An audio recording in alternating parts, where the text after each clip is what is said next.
Erev Tov, Erev Tov Mvorach, toujours un grand plaisir d'être ici. Comme on l'avait convenu ensemble, suite à tout Bishvat qui s'est immiscé comme ça dans notre liste de cours, dans notre suite de cours sur le livre de Shemot, on ne pouvait pas ne pas s'arrêter sur la paracha qu'on a lue la semaine dernière, paracha Yitro évidemment. Est-ce que ça veut dire qu'on n'aura pas un shiur sur Parashat Mishpatim? Je sais pas, il y en a une qui va passer à l'as. Il y a un moment donné, on sera obligé de rattraper le retard. Mais Parashat Yitro, ça reste quand même une masterpiece. C'est un point incontournable, justement, dans le continu qu'on a eu depuis le début du Sefer Shemot. Je rappelle, le début du Sefer Shemot, c'est 4 parashiot qui ont un objectif très clair. Essayez de nous faire comprendre qu'est-ce que c'est. Comment arrive la Géoula et qu'est-ce que c'est la Géoula? On a commencé dans la paracha de Shemot en parlant de l'identité du Goël, l'identité du libérateur, Moshe Rabbeinu.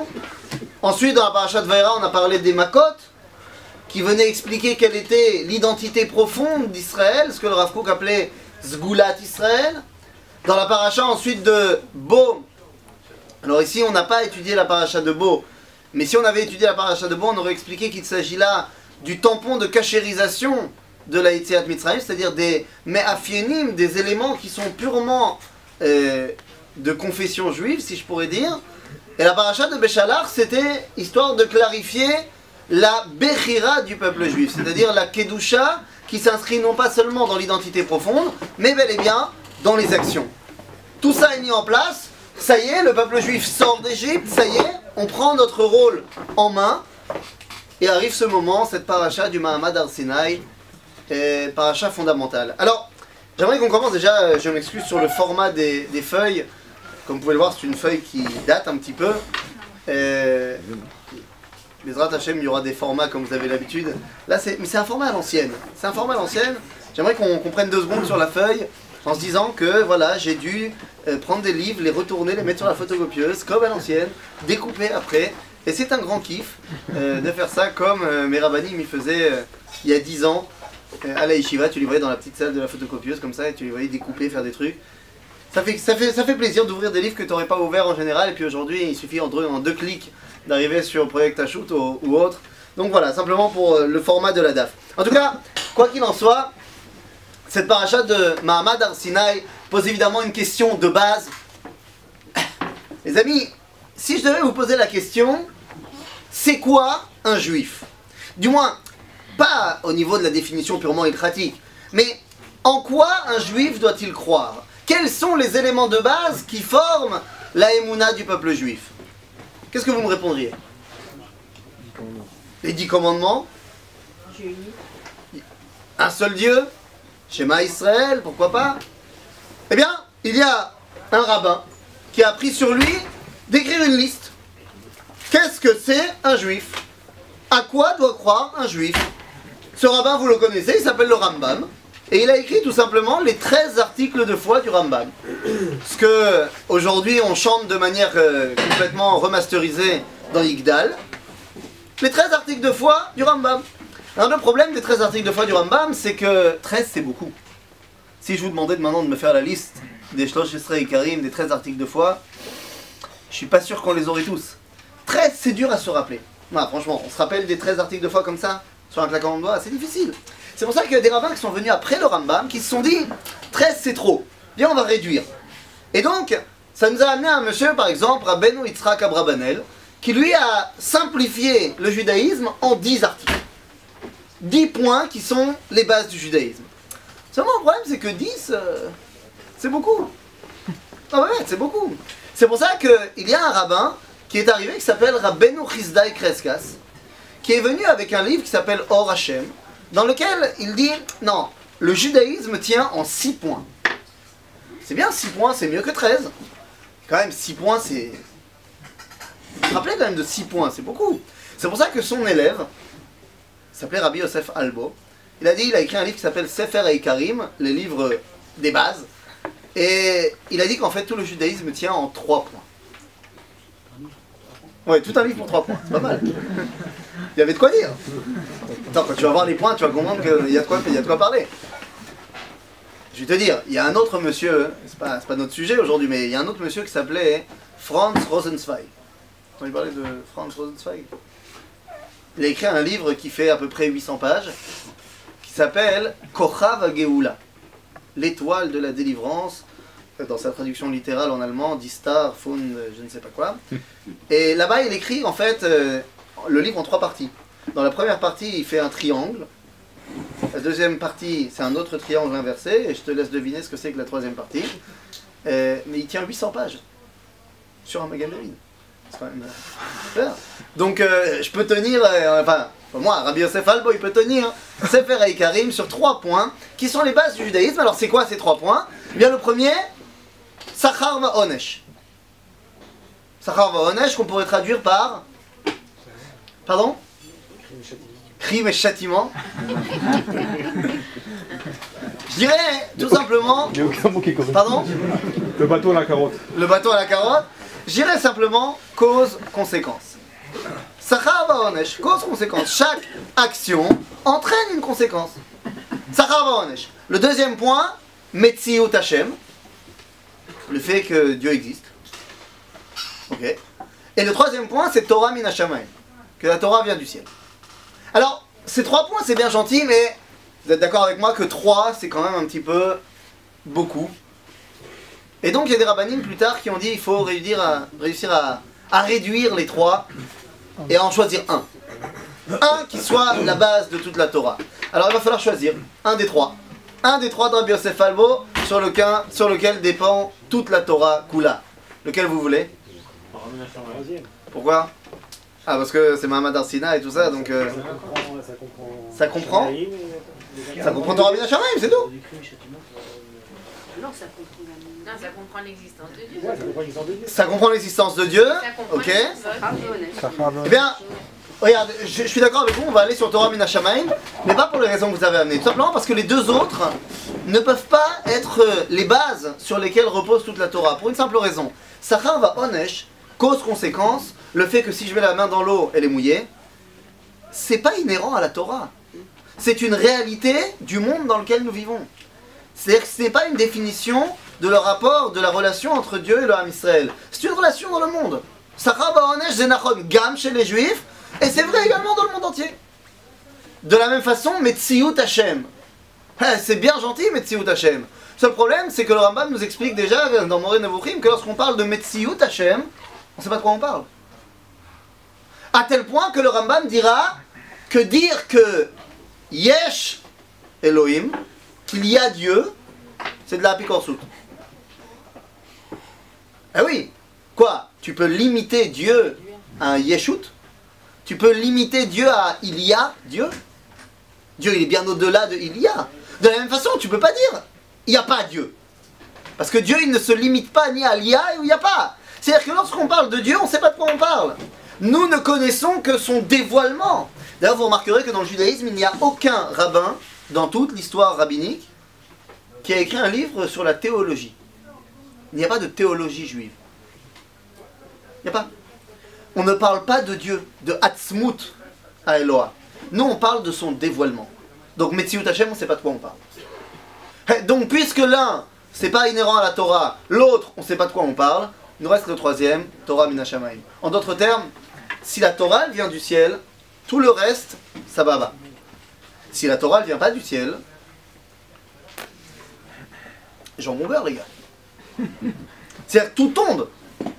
Et donc il faut essayer de comprendre que cette paracha qui arrive ici, Mahamad Arsinaï, c'est la plaque tournante de tout le reste. Si cette histoire s'avère chez nous comme étant une histoire réelle, alors on peut commencer à discuter, sinon il n'y a pas de quoi parler. Alors on reviendra évidemment au milieu du cours dans Mahamad Arsinaï tel qu'il est marqué dans le texte, Parashat Yitro. Mais d'abord j'aimerais qu'on s'arrête 2 secondes sur quelques phrases qui sont évidemment des phrases bien juives, donc incompréhensibles. La première, c'est celle que je vous amène ici dans la source numéro 1. Phrase, j'ai envie de dire, assez classique, assez connue du Talmud, dans le traité de Megillah, qui nous dit comme ça. V'amar Rabbi Elazar, amar Rabbi Hanina. Kol haomer davar beshem omro, mevi geoula laolam. Ce qui veut dire littéralement, tout celui qui rapporte un enseignement au nom de celui qui l'a dit, amène la Géoula dans le monde. Que je traduirai maintenant avec, on va dire, un français plus actuel. Celui qui cite ses sources, il amène la Géoula dans le monde. Et le problème de cette phrase, c'est que justement, elle est très claire. C'est ça qui est problématique. Parce que on est tous d'accord que c'est important de citer ses sources. D'ailleurs, on a vu, il y a quelque temps, le grand rabbin de France, ça lui a coûté sa place. C'est important de citer ses sources. Mais de là à dire que parce que j'ai cité mes sources, j'amène la Géoula dans le monde, je sais pas, c'est deux poids deux mesures quand même. Oui, c'est très important de citer ses sources, tout va bien. Mais la Géoula dans le monde, c'est pas... c'est bizarre. C'est un petit peu disproportionné, j'ai l'impression. Maintenant, comme c'est une phrase qui est assez incomprise, du moins pour moi, eh bien, je vais utiliser une autre phrase pas facile à comprendre. L'autre phrase pas facile à comprendre, je vous invite à regarder la source numéro 2. La source numéro 2, c'est Pirkei Avot. Mishnah dans Pirkei Avot qui nous dit la chose suivante. Rabbi Dostai Berabi Yanai Mishum Rabbi Meir Omer. Donc là, pour le coup, lui, il cite ses sources. Tout va bien. Mais qu'est-ce qu'il dit? Mais regardez. Là aussi, c'est très clair et c'est ça qui le rend incompréhensible, cette source. Kol ha-shocheach davar echad b'mishnato. Tout celui qui oublie ne serait-ce qu'une chose de son étude, ma'aleh alav hakatuv keilu mitrayev benafsho. Il est keilu passible de mort. Voilà. C'est bien, hein? Non, parce que je parle pas pour vous, évidemment, parce que vous êtes des syndiqués, mais moi, ça m'arrive d'oublier des fois des trucs. Ne serait-ce que, justement, la source que j'avais envie de citer, je ne me rappelle plus d'où elle vient. Ma'aleh alav hakatuv keilu mitrayev benafsho. Genre, t'as oublié un truc, t'es passible de mort. Ah, c'est de base. En shichecha lifne kiseh kevodecha. On dit à Yom Kippour. D'accord. En shichecha lifne kiseh kevodecha. Toi, Dieu, t'oublies rien. Mais moi, j'oublie. Alors, qu'est-ce que ça veut dire? Celui qui a oublié un truc, il est passible de mort. Quoi, on n'oublie pas? C'est mouzar meod assis pour elle. Ces deux questions. Qu'est-ce que ça veut dire, celui qui amène l'enseignement au nom de celui qui l'a dit, il amène la Géoula? Et qu'est-ce que ça veut dire, celui qui oublie une chose, il est passible de mort? C'est deux questions que je laisse en suspens pour le moment. On va y revenir, évidemment. Je laisse en suspens pour le moment, tout ça pour nous amener dans le texte de l'Aïd Galout. Mais avant de rentrer dans le Mahamad Har-Sinaï, il y a une dernière chose que j'aimerais bien qu'on vérifie. Mahamad Har-Sinaï, on vient de dire, c'est la plaque tournante de la Torah, du dévoilement de notre relation à Dieu. Et ici, regardez, la question elle est de savoir, est-ce que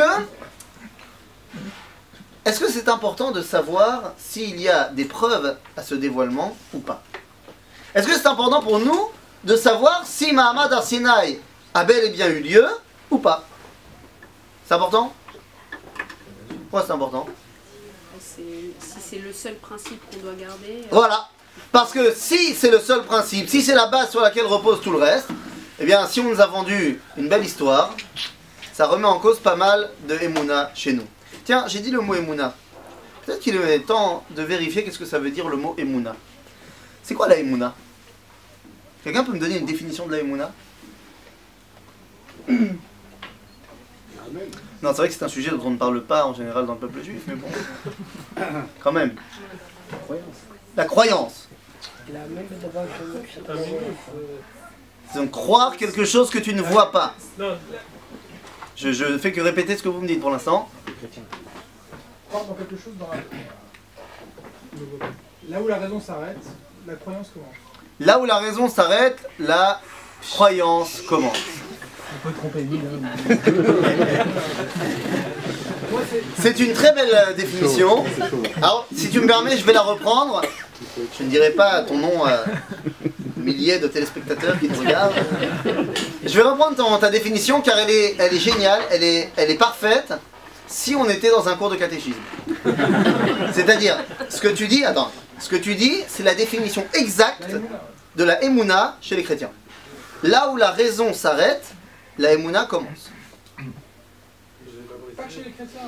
Oui, c'est vrai, malheureusement, dans une grande partie de la rue juive également. Mais c'est pas pour ça que c'est la définition du judaïsme de la Emouna. Rabbi Yehuda Halevi, dans son livre Le Kuzari, va nous expliquer tout simplement qu'est-ce que c'est que la Emouna. Emouna, ça vient du mot Amen, qui vient du mot Emet. C'est-à-dire, Anima Amin, lorsque quelque chose s'est dévoilé à moi comme étant vrai. Zéou. Il y a deux façons pour dévoiler une chose vraie. C'est ou la preuve empirique des choses, la preuve intellectuelle de la chose, ou alors le fait de vivre l'événement. C'est aussi une façon de prouver les choses. Maintenant, nous dit Rabbi Yehuda Halevi la chose suivante. Regardez dans la source numéro 3. Pardon? Pourquoi émettre?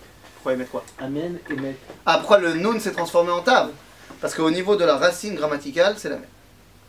Maintenant, c'est ça que ça veut dire. Quand je dis amen, ça veut dire j'accepte. Tu fais une bracha, tu dis amen, c'est bon. J'acquiesce. Je suis d'accord. Je suis d'accord, donc ça veut dire c'est vrai. Sinon, je suis pas d'accord. C'est pas vrai, je suis pas d'accord. Maintenant, regardez ce que nous dit. Oui. C'est aussi la kavana qu'il faut faire quand tu dis amen, il faut que je pense c'est vrai. C'est pas Stam balancer un mot. C'est c'est vrai. Maintenant, regardez ce que nous dit Rabbi Yehuda Halevi. Il va appuyer ses dires. Il dit la chose suivante. Donc, on est dans le Sefer HaKuzari, source numéro 3. Sefer HaKuzari, Mahamar Rishon, Piska, même tête. Nous dit Rabbi Yehuda Halevi la chose suivante. D'ailleurs, j'ai pas besoin de rappeler ce que c'est que le Kuzari. C'est bon, c'est clair? Si, quand même, c'est important. Sefer HaKuzari, c'est Sefer Chashuv Me'od. Malheureusement, il est pas assez étudié parce qu'il fait peur un petit peu. Des fois, il est long, mais c'est un livre de base. Un livre de base, d'ailleurs, dans toute la bibliothèque juive. Et il y a beaucoup de livres dans la bibliothèque juive, mais dans toute la bibliothèque juive, les Doré Dorot, depuis la Mishnah jusqu'à aujourd'hui, ont été écrits à peu près 200 000 livres. Il n'y en a que 3 qui ont reçu l'appellation par d'autres rabbanim Kodesh Kodesh. C'est pas mal. On l'a dit quand on était à Toubishvat. L'un d'entre eux, c'est le livre du Kuzari. Maintenant, c'est quoi le Kuzari? Eh bien, c'est basé sur une histoire vraie. Qui s'est passée au 9e siècle, où il y a eu un peuple, le peuple des Khazars, dirigé par Boulam IX, qui s'est converti au judaïsme. Lui, le roi, et tout son peuple, les Khazars, sont convertis au judaïsme. Je ne veux pas mettre ma main à couper en disant que les blonds parmi nous, ça vient de là-bas, mais il y a fort à parier qu'il y a eu un brassage génétique assez important. Quoi qu'il en soit, 400 ans plus tard, vient Rabbi Yehuda Halevi, se sert de cette histoire vraie pour en faire une base d'un livre. Et dans ce livre, il met en scène le roi des Khazars, qui est donc un idolâtre, la Méadrine, mais un vrai religieux, qui fait un rêve dans lequel il voit un ange qui lui dit « Écoute, tes intentions sont bonnes, mais tes actions, c'est pas ça. » Et donc il redouble d'efforts, il est de plus en plus idolâtre, tout va bien. Et à chaque fois il fait le même rêve, jusqu'à ce qu'il se dise « Bah écoutez, peut-être que ma façon de servir le divin n'est pas la bonne. » Alors il se dit « Je vais aller chercher dans les 3 grandes spiritualités ambiantes, qui a raison. » C'est quoi les 3 grandes spiritualités ambiantes? C'est comment? Judaïsme, islam, chrétienté? Eh bien non, c'est la philosophie, l'islam, enfin le christianisme et l'islam. Pas le judaïsme évidemment, il le dit d'ailleurs le roi des Khazars, il dit évidemment que les juifs ont tort. C'est même pas la peine d'aller discuter avec eux. Parce que t'as vu comment ils sont bafoués, persécutés, malmenés, c'est sûr que Dieu c'est pas leur copain. Donc il met les juifs de côté, il va aller voir le philosophe, le chrétien et le musulman, il va parler avec eux, il va à chaque fois mettre en relief ce qui le dérange. Et c'est extraordinaire pour nous de savoir justement comment Rabbi Yehuda Halevi voit ces 3 grandes spiritualités à son époque et quels sont les points sur lesquels il y a une faille. Et donc une fois que le roi des Khazars ne trouve pas de réponse à ces questions, il dit bon bah j'ai rien à perdre, hein, je vais quand même aller voir le juif. Et tout le reste du livre, c'est le dialogue entre Meler Kuzar et le Chaver, le juif. Pourquoi ce livre était très important? Parce que il reprend tout le judaïsme. Tout le judaïsme. Il explique de A à Z qu'est-ce que c'est que le judaïsme. Et donc à un moment donné, on parle de Yetziat Mitzrayim, Mahamad Har Sinai, et Rabbi Yehuda Halevi dit la chose suivante. Omnam kenhu, Avraham atzmo aya ben dor הפלגה, אולם הוא וקרוביו עמו, הוא שמר על לשון עבר סבו, אשר על כן נקרא העברי. Donc on nous dit qu'Abraham était le descendant de l'identité des Hébreux, tout ça, tout va bien. Mais ce qui m'intéresse arrive maintenant. Uksheba Moshe, lorsque Moshe se dévoile, Arba Meot Shana Acharav, 400 ans après Abraham, Kvar Igiu Bnei Adam Leidiot Meduyakot al Hashamayim ve'al Haaretz. Les hommes étaient devenus des tueurs en sciences. Ils avaient une connaissance très claire des étoiles, de la géométrie, de la trigonométrie, de tout ce que tu veux. Maintenant, en quoi c'est important d'avoir cette donnée-là? Qu'à l'époque où Moshe arrive, les hommes étaient déjà arrivés à des connaissances scientifiques très élaborées. En quoi c'est important de le savoir? Bien, c'est fondamental, parce qu'un scientifique, tu lui vends pas tout et n'importe quoi. Un scientifique, tu peux pas lui faire avaler des couleurs. Un scientifique, tu dois lui prouver les choses. Et donc, c'est sur ce fond-là qu'arrive Moshe, et il continue, il dit Ubedor kazeh ofia Moshe lifnei Paro velifnei chachmei Mitzrayim. C'est donc des gens extrêmement évolués scientifiquement. Veine gam chachmei bnei Israël, même les sages juifs, chez Iskimulo, qui étaient du côté de Moshe, qui voulaient sortir d'Égypte, Batku vechakeru. Ils n'ont pas accepté Moshe, genre comme ça, pouf. Ah, tu viens au nom de Dieu? Viens, on va voir. Viens, on va voir. Et les signes que tu as fait, c'est sympathique, mais ça prouve rien. Tu dis que tu vas nous sortir d'Égypte? Vas-y, au boulot. Sors d'Égypte. C'est-à-dire, je ne veux pas te croire comme ça, sur parole. C'est exactement ce qu'on a vu avec Pharaon, qui était prêt à accepter une quelconque idée, mais il fallait la prouver. Et donc ici, on nous dit qu'ils n'ont pas accepté. Oil velo eminu emuna shlema ki edaber a Elohim basar vadam. C'est quoi le truc qu'ils n'ont pas accepté par excellence? Quoi? Dieu il t'a parlé? Ok, non, j'y crois pas. J'y crois pas, c'est n'importe quoi, Dieu il parle. D'où Dieu il parle? Ouais, c'est vrai qu'on a des légendes là, Abraham, Yitzhak et Jacob, mais enfin bon, ça fait bien longtemps qu'il a pu parler à personne, et puis pas sûr vraiment qu'il ait parlé à quelqu'un. Quoi, Dieu il parle? Moi je veux pas, j'y crois pas. Ve'amdu besfekam ze ad asher ishmiya ma'Eloah et devaro be'aseret hadibrot. Ils sont restés avec ce doute là. Quoi, Dieu il parle? Jusqu'aux 10 commandements, où ils ont entendu eux-mêmes. Et termine Rabbi Yehuda Halevi en disant attention, Ve'kach na'agu bo bnei amo lo mitoch sichlutam ela mitoch chokhma. Ils n'ont pas fait ça genre c'est des apicorsim, c'est des mecs pas bien. Pas du tout. Ce qu'ils ont fait, c'était la sagesse même. Ne pas accepter une réalité qui est complètement wouh si tu ne l'as pas prouvé tout d'abord. Et les Makot, ça n'a pas suivi? Pardon? Les 10 Makot, ça n'a pas Ah, c'est une très bonne question. Le problème, c'est que les 10 Makot. suivi? Alors, un par un. D'abord, les 10 Makot, c'est une très bonne question. Mais le problème, c'est que les 10 Makot, les Bnei Israël, ils l'ont pas vu. Ben, ils n'ont pas vécu les Makot. Ah, ils ont vu sur internet qu'il y a eu les Makot. Ils n'ont pas vu les Égyptiens tomber, ils n'ont pas vu tout ça, ils n'ont pas vu le Quels sang, Égyptiens tombés? pendant les Makot. Makat Bechorot. Makat Bechorot. C'est-à-dire ils ont été obligés de mettre le sang. Ils ont mis du sang sur la maison. Et toi, tu dis que parce que je mets du sang sur la maison, je vois les Égyptiens mourir dans leur maison? Non, mais le sang, Non mais on dit que... Attendez, je comprends pas. Je comprends pas. Si vous voulez, on prend les Makot un par un. Mais quand tu me dis Makat Bechorot, où ils étaient les Juifs pendant Makat Bechorot? Chez eux ils mangeaient. Ah, je sais pas s'ils dormaient, mais ils étaient à la maison. Et ils avaient reçu l'ordre de Moshe de ne pas sortir. Pendant 3 jours, ils ont rien fait. Pas 3 jours. Pas 3 jours. Pas 3 jours. Makat Rocher, c'est bien marqué, ils sont partis prendre le... Ah, il a fait. J'allais revenir en arrière. Makat Bechorot, maintenant Makat Rocher. Mais Makat Rocher, qu'est-ce qu'il a marqué? Ou lechol bnei Israël, aya or b'moshvotav. D'accord, mais ils ont bien vu que les Égyptiens ne bougeaient pas. T'as pas entendu ce que j'ai dit? J'ai dit évidemment qu'ils ont vu sur internet qu'il y avait les Makot. Ils ont pas vu sur internet, Ils ont vu sur internet qu'il y avait les Makot, ça veut dire ils ont vu qu'il y avait Rocher. Mais ils n'ont pas vécu Makat Rocher. C'est-à-dire que le dévoilement n'est pas pour eux. Quoi, alors, Être au courant de quelque chose, ce n'est pas le vivre. Et c'est clairement marqué dans la Torah, Leman Yedou Mitzrayim Ki Ani Hashem. Kriyat Yam-Souf, ils l'ont vécu. Ah, alors, je savais bien qu'on allait y venir. Kriyat Yam-Souf, ils l'ont bien vécu. Qu'est-ce qu'ils ont vécu? Qu'ils ont marché. Toi tu dis l'ouverture de la mer, à la limite je veux bien pour Narshon ben Aminadav. Alors pour le reste du Ham Israël, conformément au Midrash Shemot Rabbah, c'est pas du tout évident qu'ils ont vu qu'il y a quelque chose qui s'est passé. Parce que le Midrash dit qu'ils ont marché à pied sec. C'est-à-dire, est-ce qu'ils ont vu la mer s'ouvrir de manière complètement folle?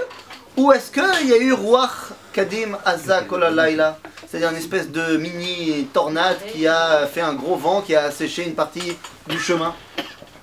Si c'est le cas, Il ne s'agit pas d'un dévoilement de Dieu, il s'agit c'est un super timing. C'est une remise en question surtout en fait. Bien évidemment. Et la Nanékavod, ils ont pas vu non plus. Bah non, ils sont pas encore là, la Nekavod. Non, la Nekavod c'est après. On n'a pas encore eu la Nekavod. T'aurais pu me dire la Hamoud Haesh qui s'est mis entre eux et les Égyptiens, à la limite. Pourtant, ils ont fait 10. Seulement c'était derrière eux. Alors tu dis, ils sont peut-être retournés, je sais pas, c'est pas marqué dans la Torah. Non mais on cherche pas une preuve que Dieu existe, ils y croient que Dieu existe, ils cherchent une preuve que Dieu se parle. Donc ils ont... Ce que tu dis, c'est très intéressant, c'est la même chose. C'est-à-dire, Dieu qui parle pas, ou Dieu qui existe ou pas, c'est exactement la même chose. C'est-à-dire, si Dieu ne parle pas, pour moi, c'est comme s'il n'existait pas. En d'autres termes, s'il n'y a pas d'interaction entre le créateur et la créature, ça ne m'intéresse pas de savoir qu'il y a le créateur. Oui, mais la question c'est pas là. La question c'est pas tellement de savoir si Dieu il parle ou pas. Peut-être qu'il y en a même qui vont dire que Dieu il parle, mais pourquoi ça serait pourquoi Moshe, ce type qui arrive, qui débarque et qui ça dit, c'est une autre question à laquelle il faudra répondre. Mais la première question c'est de savoir est-ce que Dieu il parle, parce que Moshe il dit je viens au nom de Dieu. Avant de savoir si toi Moshe tu mérites, je veux savoir si au nom de Dieu. Là. Ouais, c'est ça la question. Non, il y a deux questions. Il y a pourquoi toi, et il y a Bichlal avant pourquoi toi. Et pourquoi lui? C'est qui lui? Quoi? J'ai jamais entendu ça. Dans la Shira, on a Ze Eli Ve'anveu. Dans la Shira, on a Ze Eli Ve'anveu. Ze Nachon. Ra'ata Shifra Alayam, Ma Shelo Ra'a Yecheskel Hanavi. Nachon. Et qu'est-ce qui s'est passé après la Shira? Yecheskel, il est resté Yecheskel, et la Shifra, elle est redevenue Shifra. C'est-à-dire, il y a eu un pips de dévoilement à ce moment-là, ils ont tout perdu après. C'est-à-dire qu'ils ne sont pas restés. C'est pas Ouasseret Adikavod, c'était avant. Non, on est d'accord, mais ça veut dire que c'est un dévoilement qui était ultra ponctuel. Il est même possible. Mais moi, ça me suffit de voir un miracle là, quand j'ai 13 ans pour me rappeler toute ma vie. Je suis d'accord avec toi, si tu l'intègres. Je l'ai eu. Si tu l'intègres. C'est-à-dire qu'il est très possible qu'à ce moment-là, c'est quelque chose qui les a dépassés complètement, genre un flash au niveau du dévoilement, et qu'après c'est quelque chose qu'ils n'arrivaient pas à remettre en place. Ils ont dit Ze Eli Ve'anveu. Ils ont dit quoi? Ils ont l'air de bien de vivre, ils chantent, ils le disent. Ah, ils chantent, ils le vivent, ils sont contents. Et tu aurais pu me donner un autre verset, tu aurais pu me donner un autre verset, me disant Vayaminu Ba'Hashem ou Moshe Avdo. Avant même qu'ils disent Ze Eli Ve'anveu. C'est quand même Katouf, Vayaminu Ba'Hashem ou Moshe Avdo. C'est pas une phrase qu'ils ont dit. Quoi? Oui, mais c'est encore mieux. Le narrateur qui nous dit mais ça. le narrateur c'est Dieu, il te dit les Bnei Israël et Minou Ba'Hashem ou Moshe Avdo, c'est pas mal. Eh bien, non, ça ne fait que renforcer ce que tu dis. C'est pour ça que j'ai amené un joker. J'ai amené le Rambam. Ici dans la source numéro 4, c'est en bas de la feuille. La source numéro 4, c'est le Rambam de Ilchot Yesodei HaTorah. C'est vrai que Minou Ba'Hashem ou Moshe Avdo. Mais toutes les fois où il y a marqué Vaya Aminu, Vaya Amen, Vaya Aminu, Vaya Amen, avant Mahamad Har Sinai, c'est une émouna en stand-by.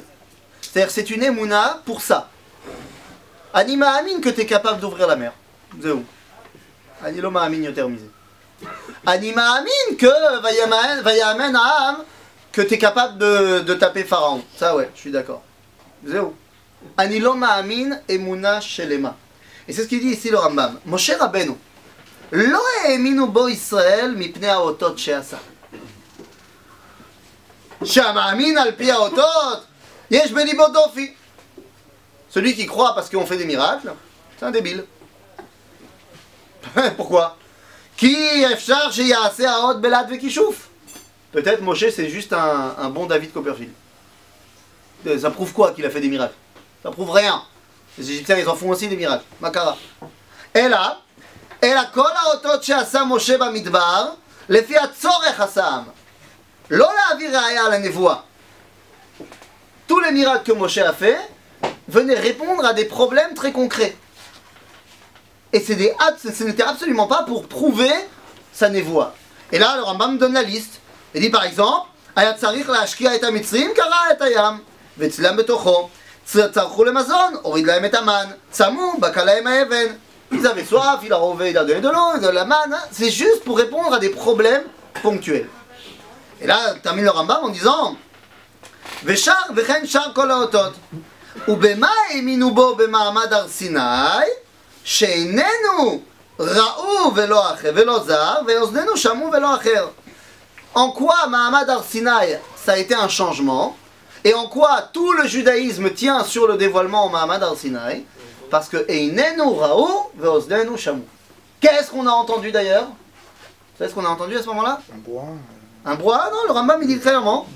Iné, car ואוזנינו שמעו ולא אחר, האש והקולות והלפידים, donc tout la pyrotechnique, והוא ניגש אל הערפל, והכל מדבר אליו, ואנו שומעים. Donc Moshe il rentre là-bas dans le jeu, ואנחנו שומעים, אמור להם כך וכך.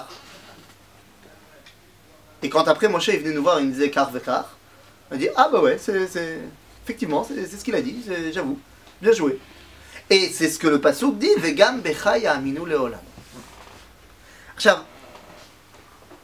toutes les autres fois donc, où il y a marqué Vaya'aminu, c'est ok, Vaya'aminu pour ça. C'est pas une émouna claire sur le dévoilement de Dieu. Ce que je suis en train d'essayer de vous dire, c'est que les Béné Israël ne sont pas prêts à avoir aucune autre preuve du dévoilement de Dieu que le dévoilement lui-même. Maintenant, une fois que j'ai mis cela en place, on peut arriver dans le texte lui-même de la Torah. Le fameux texte du Mahamad Har Sinai. Alors je vous ai amené ici à la source numéro 5, c'est un peu petit, désolé, une partie du chapitre Yud-Tet qui parle de cette préparation au dévoilement. Regardez. בחודש השלישי לצאת בני ישראל מארץ מצרים ביום הזה באו מדבר סיני. וייסעו מרפידים ויבואו מדבר סיני ויחנו במדבר ויחן שם ישראל נגד ההר. Imaginez-vous l'ambiance. On vient de sortir d'Égypte, on vient d'avoir Kiryat Yam-Souf, Milchemet Amalek, et là on est au pied du mont Sinaï. Mettez-vous maintenant 2 secondes, je redonne l'exemple que le Rav Cherki avait donné, mettez-vous dans la peau d'un journaliste qui viendrait interviewer les Bnei Israël à ce moment-là. Shalom shalom, vous êtes les Bnei Israël? Ah, il a fait, vous venez d'où? D'Égypte, il a fait.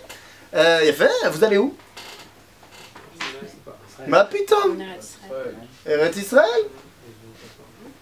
Attends, vous allez où? On va en Eretz Canaan, en Eretz Israël. Pourquoi? Quoi? Servir Dieu? Ah putain, je le connais pas Dieu.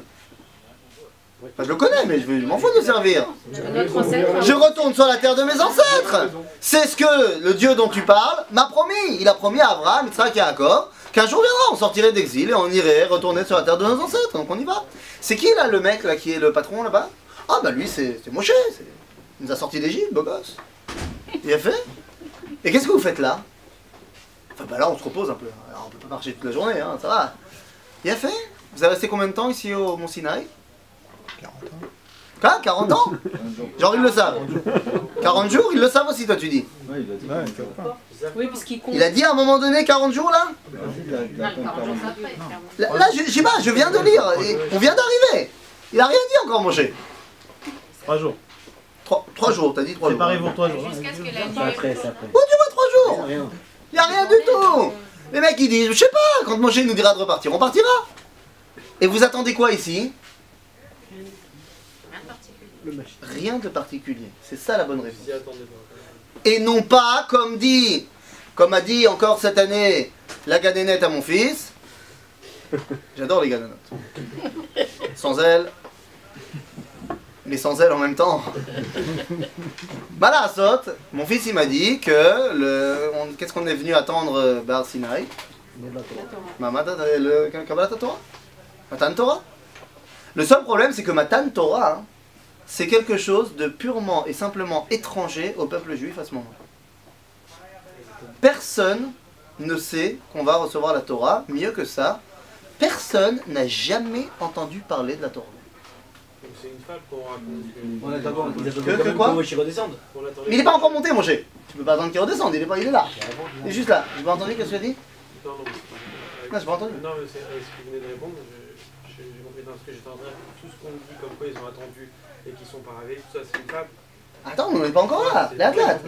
On dit pas que la Ça tribu de Lévi elle étudiait la Torah. Que c'est quoi? On dit pas que la tribu de Lévi elle était à Goshen et qu'elle étudiait. La tribu de Lévi, le Midrash te dit qu'il transmettait la Massoret. C'est Torah? Non, c'est l'histoire d'Abraham, Yitzhak et Yaakov. Tu aurais pu me dire aussi, on nous dit... C'est la même Torah que Yaakov il a étudié pendant 14 ans. Alors tu dis c'est la même Torah que Yaakov il a étudié chez Shem et Ever. D'accord, donc il ne s'agit pas de la Torah. Non, c'est la Teva, les Madaï. Ou alors tu aurais pu me dire, ouais mais Rashi il nous dit qu'Abraham, Yitzhak et Yaakov faisaient la Torah à Falpi Shelo Ditna. D'accord, mais qu'est-ce qu'il dit alors au Midrash? Il dit comment il sait? Comment il savait comment faire? Il dit Kiliotav nasu lo talmidei chachamim velimdu oto Torah. Ses reins sont devenus des talmidei chachamim qui lui ont enseigné la Torah. Donc en d'autres termes, c'est quoi la Torah d'Abraham, Yitzhak et Yaakov qui font, sans qu'elle ait été donnée? C'est leur nature qui le pousse. Ça fait 7 jours, bah tiens, je sais pas, il faut que je me repose aujourd'hui. Je sais pas, je le sens. Je le sens. Tiens, Sarah, fais-moi un thé, clécheni, je sais pas pourquoi. C'est Maïesh. C'est comme ça que ça marche. Je le sens, mais j'ai pas reçu la Torah. 7 fois dans Sefer Bereshit, Akadosh Baruch Hu, il fait une alliance avec Abraham, Yitzhak, Yaakov. Dans les 7 fois, l'alliance, elle les porte sur deux sujets. Am Israël, la descendance, Ve'eretz Israël. Pas à aucun moment on nous parle de Torah. Alors, c'est-à-dire, non, simplement que ce soit clair. On n'est pas du tout au courant qu'on va recevoir un truc qui s'appelle la Torah. À ce moment-là, alors ok, on est tous là-bas, super. Ou Moshe Allah el Elohim.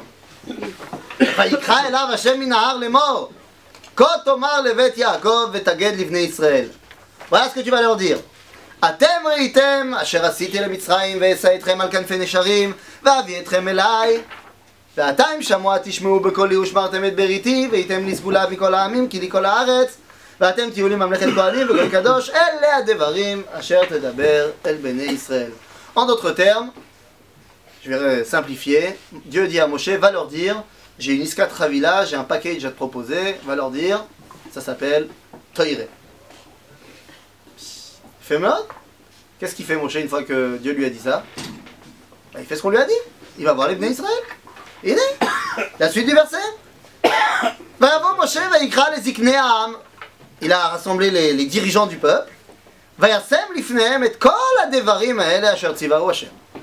Voilà, les gars, je vous ai rassemblé pour vous dire que Dieu, vous savez, des majuscules points là, Dieu, eh bien, il m'a dit que maintenant ils allaient nous donner la Torah. Ziknei Israël, c'est des rabbins, non? Ziknei Israël, c'est Ramim. Comment des rabbins actuels auraient réagi si Moshe vient leur dire Dieu il va vous donner la Torah? J'aurais dit Shkoyer, Mazal Tov. Le problème, imaginez que Ziknei Israël à l'époque de Moshe ils se seraient comportés comme des rabbins actuels et auraient dit Shkoyer. On aurait reçu la Torah. Par contre, qu'est-ce qu'on n'aurait pas eu?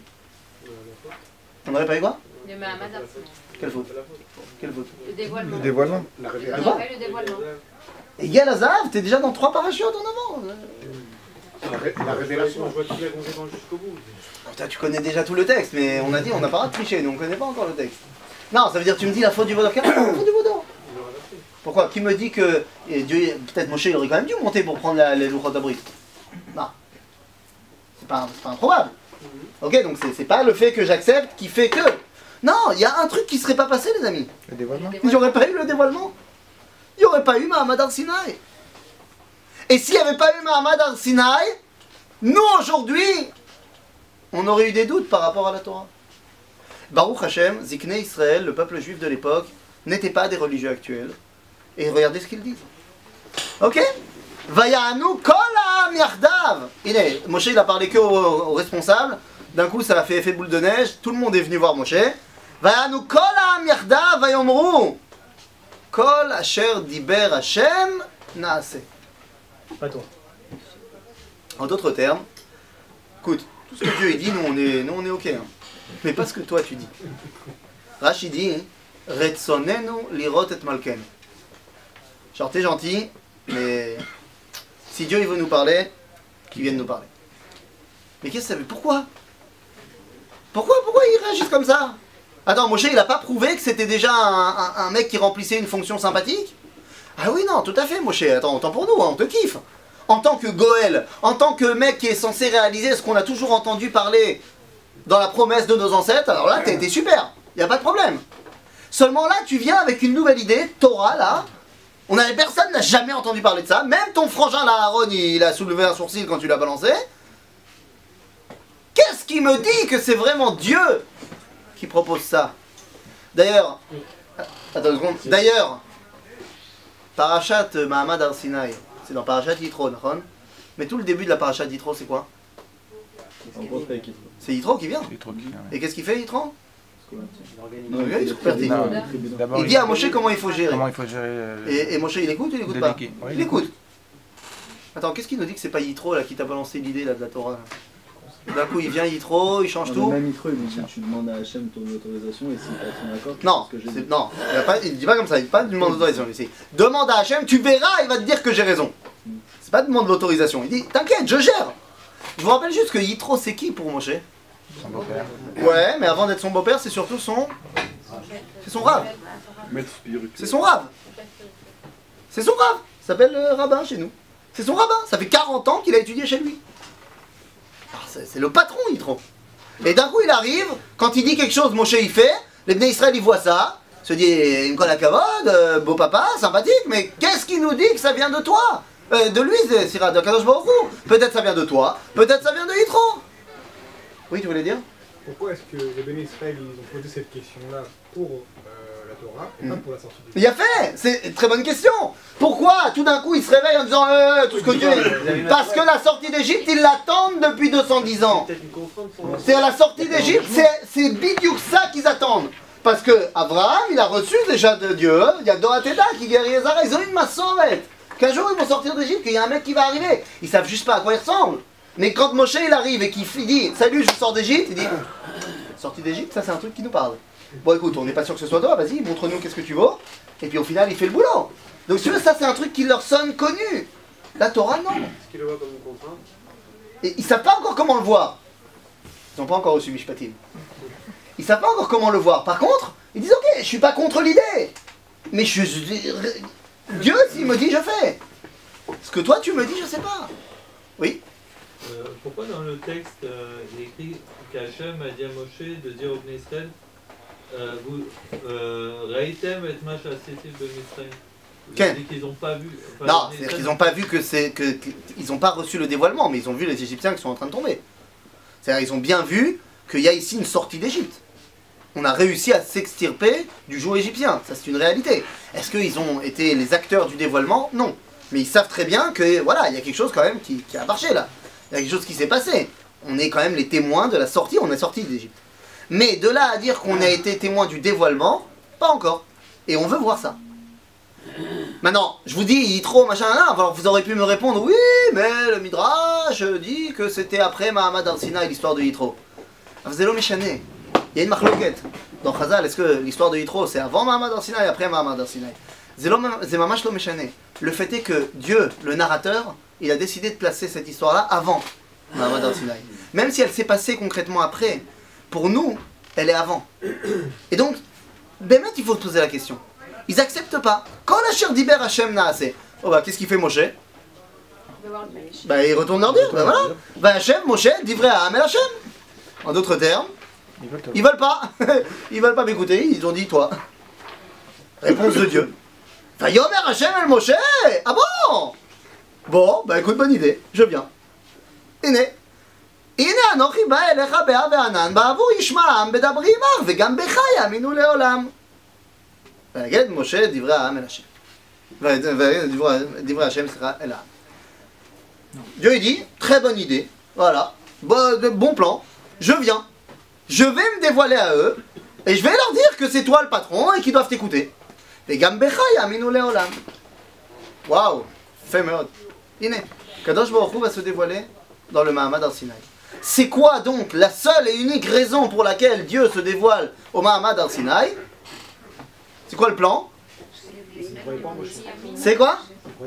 C'est-à-dire donc de venir asseoir l'autorité de Moshe. Pardon, oui. Je reviens sur la question de Noël. Pourquoi pas la même chose quand ils n'ont pas cru? Il a fait, c'est la même question. Pourquoi il a fallu là-bas? Eh bien, puisque vous posiez deux fois la question, je suis obligé de vous sortir maintenant la joker qui s'appelle Rashi. Oui, vas-y. Est-ce que c'est-à-dire que c'est le plan B? C'est-à-dire que il avait prévu d'autres. C'est une bonne question que tu poses, mais ça c'est une question qu'on peut poser sur toute l'histoire de la Torah. Mais là, si c'est un, un des piliers de... Je suis d'accord avec toi, mais la question, la notion de est-ce que c'est Bediavad ou Lechatrila, est-ce que c'est a posteriori ou a priori, c'est une vraie question, mais qui est vraie sans être vraie. C'est-à-dire, Moshe, on a vu la fin du film, on sait qu'il a brisé les premières tables de la loi pour avoir les deuxièmes. Alors, est-ce que les deuxièmes tables c'est Bediavad ou c'est Lechatrila? Parce que quelque part tu pourrais te dire oui, mais dans le plan de Dieu. Non, je sais. C'est-à-dire que toute la question elle est de savoir par rapport à quoi tu te places. Dieu il voulait se dévoiler. Vadaï qui voulait se dévoiler. Donc pour se dévoiler il fallait une siba. Donc la siba c'était de dire à Moshe, de dire au peuple un truc que le peuple il n'avait pas accepté. Bien sûr qu'il voulait se dévoiler. Parce qu'il a compris que tout tenait là-dessus. Maintenant, je reviens à votre question. Qu'est-ce qu'il y a là? Pourquoi là c'est compliqué? Eh bien, Rashi répond à la question. Regarde ce que dit Rashi dans la source numéro 6. Davar acher. Lefi shenidgala bayam kegibor milchama. Venigla kan kezaken malé rachamim. Vous avez eu un shiur, c'est Shabbat du Rav Cherki, non? Ouais. Non, c'est zaken malé rachamim, s'il n'est pas zaken encore. Zaken malé rachamim. D'un autre côté, Beyam Souf, quand les Mitzrim ils ont coulé, c'est Gibor Milchama, c'est un Ramatkal. Az lefi ze, sheneemar, sauter une ligne, sauter deux lignes, c'est rare. Oil ve'ani mishtane bemarot, nous dit Dieu, puisque je change de déguisement, al tomru shte rashuyot hen. Et volontairement, je ne lis pas la dernière phrase. C'est quoi le problème? Le problème, c'est que les Bnei Israël, jusqu'à présent, ils acceptent totalement Moshe en tant que Goël, en tant que libérateur. Pourquoi? Ben, un, parce qu'ils attendent ça, et deux, parce que Moshe, il a fait le boulot. Le seul problème, c'est que jusqu'à présent, ils n'ont jamais entendu que le Dieu qui nous a promis de sortir d'Égypte, qui nous a promis de nous envoyer un libérateur, on n'a jamais entendu qu'il veut nous donner la Torah. Et donc maintenant, Moshe, il veut se présenter comme étant celui qui transmet la Torah. Ça, j'ai besoin d'une autre vérification. La première, je l'ai reçue dans les faits, comme on a dit, pour dire que quelque chose est émette, soit on m'a expliqué, et j'ai intégré, soit je vis la chose. Eh bien, concrètement, je suis sorti d'Égypte. Donc Moshe, il a rempli le boulot, il m'a sorti d'Égypte. Donc j'accepte l'idée que Moshe, il me sort d'Égypte, ça c'est bon. Mais l'idée que Moshe a été envoyé par le même Dieu qui me sort d'Égypte, eh bien ça, faut voir. Et donc c'est à cela que va servir le dévoilement, les fameux 10 commandements. À quoi ils doivent venir répondre? C'est à Aseret Adibrot, ce Mahamad Arsinaï, à quoi il doit répondre? Il doit venir asseoir l'autorité de Moshe. Dire effectivement, j'ai envoyé Moshe vous donner la Torah. Donc qu'est-ce qu'il aurait fallu écrire dans la Aseret Adibrot? Moshe c'est le patron. Voilà, un truc dans le style. Ine, Vayomer Hashem, Ani shalachti et Moshe, tafsiku balbel tamoach, ou abos. Un truc dans le style. Est-ce que c'est ça qui est marqué dans les 10 commandements? Non. Si? Quoi, vous avez pas lu les 10 commandements, ça, jamais? C'est exactement ce qui est marqué. Regardez le premier des 10 commandements, vous le connaissez? Anochi Hashem Elohecha Asher Hotzeticha Me'eretz Mitzrayim. Je ne voulais pas marquer parce que vous connaissez par cœur. Vous savez ce que ça veut dire ce premier des 10 commandements? Je suis l'Éternel ton Dieu qui t'a fait sortir d'Égypte. Pardon? Comment tu dis ça? Pourquoi tu dis du coup Moshe c'est mon chaliar? En quoi?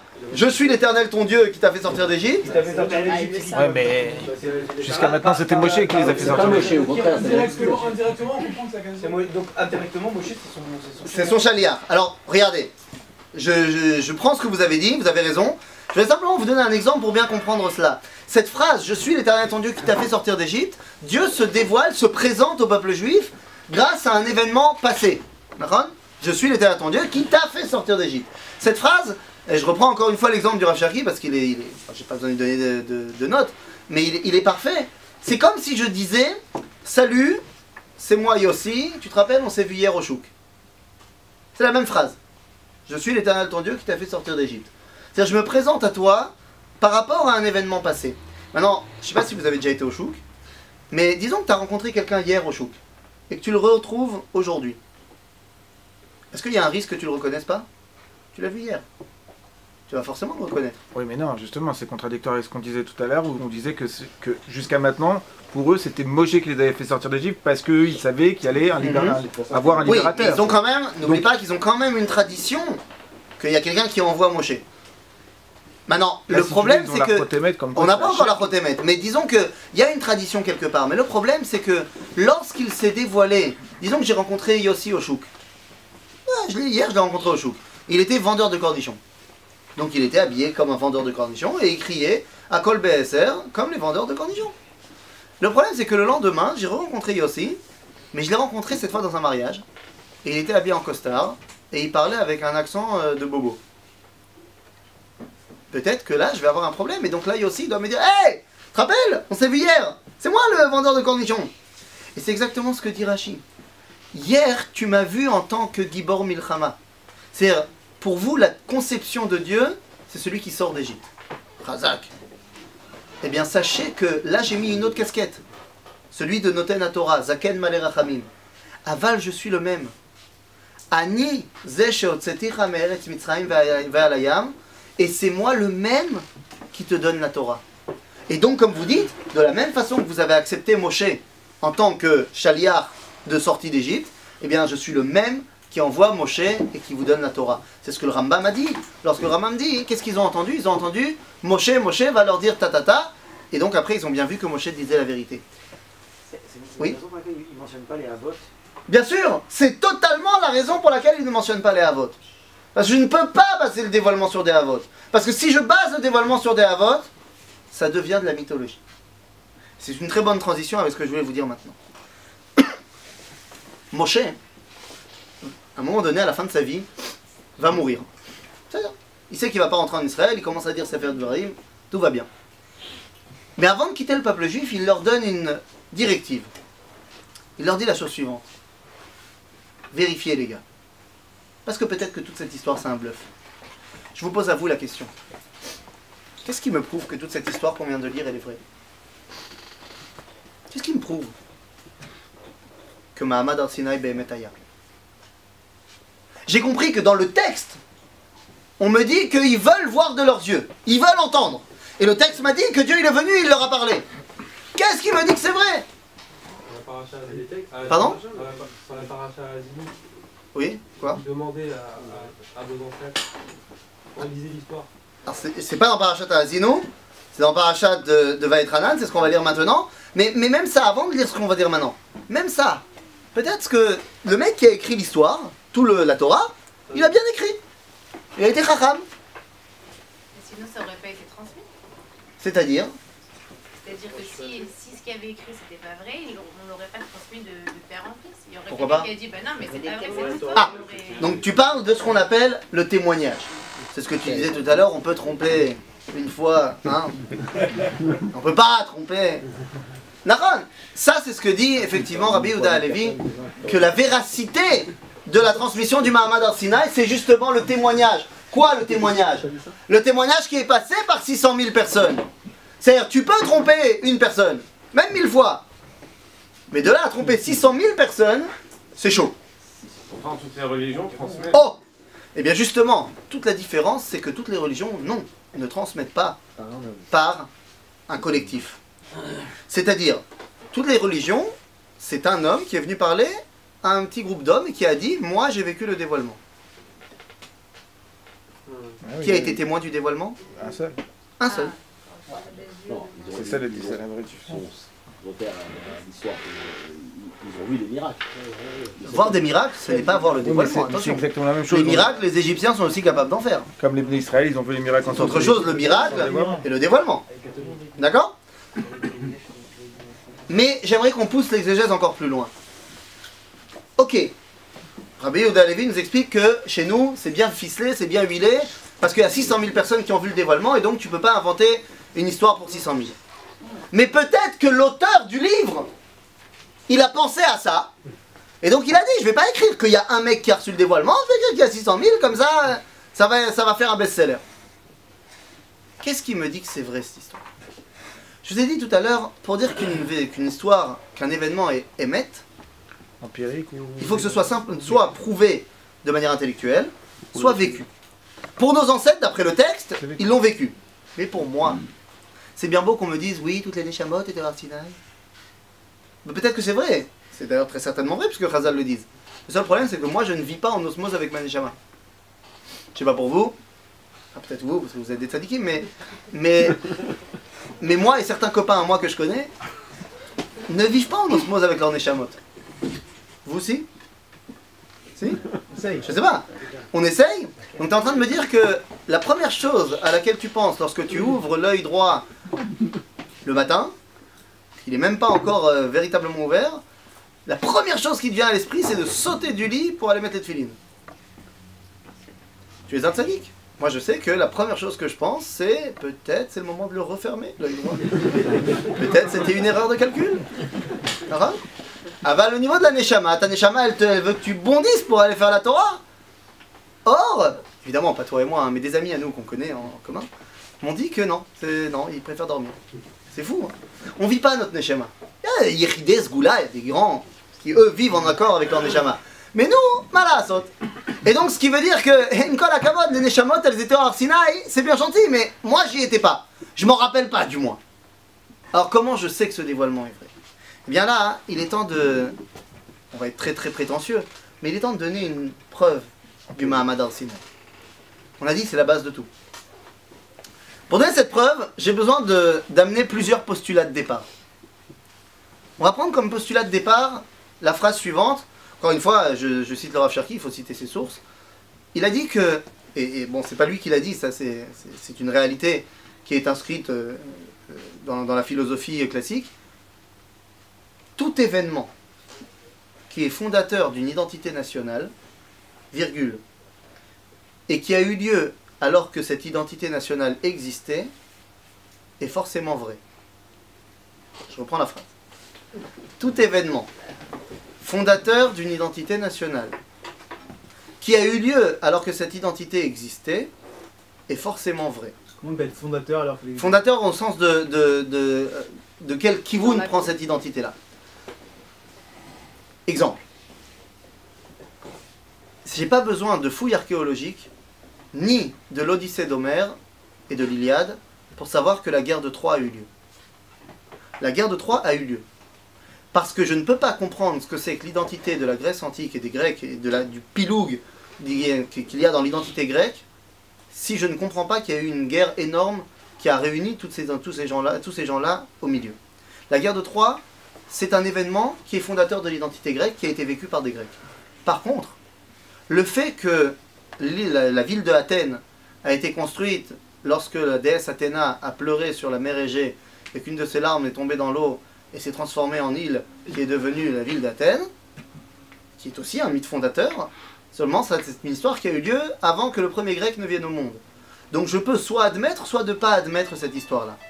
Il est évident que le Mahamad al-Sinaï, c'est une histoire qui est fondateur de l'identité d'Israël. Et c'est un événement qui a eu lieu à un moment où l'identité d'Israël existait. Comme vous me dites, on ne peut pas leur vendre que Dieu leur a parlé si Dieu leur a pas parlé. Imaginez, regardez dans le Sefer Melachim, lorsque Hiskiyahu Melech Yehuda envoie des shnechim dans tout le Ham Israël pour dire il faut faire Pessah parce qu'on est sorti d'Égypte. Imaginez si on n'était pas sorti d'Égypte. Et que l'envoyé du roi il vient et dit demain c'est Pessah, il faut le faire parce qu'on est sorti d'Égypte. Et que toi tu habites au Canada. Tu n'es jamais sorti du Canada. Mais rapport, on n'est pas sorti d'Égypte, de quoi tu parles? C'est-à-dire, si un événement s'est passé alors que tu étais là pour en témoigner, c'est forcément vrai. Maintenant je vais aller plus loin. Et pour bien comprendre cela, j'aimerais comprendre, est-ce que cette histoire-là, elle a pu être inventée ou pas? Pour ce faire, je vais utiliser deux histoires. À vous de me dire si ces deux histoires que je raconte, elles peuvent être vraies ou fausses, ou pas. Première histoire. Les prophètes des autres religions, pour l'instant, ça répond au premier postulat. C'est quoi les prophètes des autres religions? Jésus, Mahomet... Ah, tout à fait. C'est-à-dire, je suis à 100% certain qu'il y avait un homme à un moment donné qui s'appelait Jésus. Et qui a fait des miracles, ou qui a été charismatique. La preuve, c'est qu'il y a le christianisme aujourd'hui. Je suis certain qu'il y a eu un homme qui s'appelait Mahomet. La preuve, c'est l'islam. C'est une évidence. Archa, il y a une histoire que j'aimerais vous amener. Voilà, alors, prenez comme postulat de départ, on parle de Moïse. C'est-à-dire Moïse, le petit Moïse, il a 10 ans. Petit Moïse, il a 10 ans. Alors, quand je donne le cours à Jérusalem, je parle de Mehacharim, mais bon, on va prendre quelque chose que vous connaissez plus. Il habite à Bnei Brak. C'est-à-dire de l'autre côté du pont. Il habite à Bnei Brak, à Mehacharim, où vous voulez.